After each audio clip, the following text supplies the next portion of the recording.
I was just about to do an SFX makeup and then I noticed that I do not have any prosthetics available. I threw all of them away. So I want to create a new prosthetics for this SFX makeup.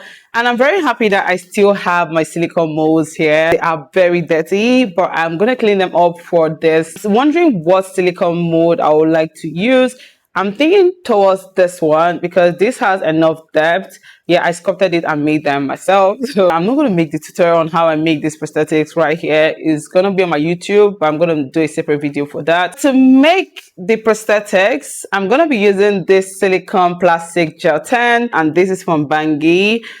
We have 10, we have 20, we have 25, depending on how thick you kind of want your prosthetics to be and depending on what part of the body it's going to be in. And this little baby right here, this is the silicone pigment. Yeah, I'm going to be making this and then we're going to go straight into doing the SFX makeup. So I've made the prosthetics and I had to take my hair out of the way. So this is it.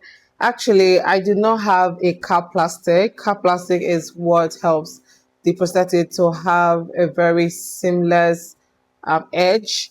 And I feel like it's a bit darker than my skin. I think I put so much pigment, but I'm going to try till I make it a bit lighter. First thing ever is to clean out the area where you want to put the prosthetics. I'm going to be using this Prosthetic. This is from Bangi as well. I'm going to be using this and a cotton swab. That is a Q-tip or a cotton board. Apply it in the place I want to put my prosthetics. As I put it on my skin, I'm going to put that also on the prosthetics. This is ready and my prosthetic is ready as well. So I'm just going to apply that, like place it. Like see my bad edges, like I have a lot of bad edges. Only God knows how I'm going to do this. But the corner of my edges, I'm going to be using Prosthetic round. Okay, so when you know that it's ready is when it has turned transparent and start the painting, starting from the under painting. To start off with the painting, I'm going to be using this Skin Illustrator from Lindy SFX. Why are you not opening? And definitely you're going to use alcohol to dilute it just to make sure I get them properly.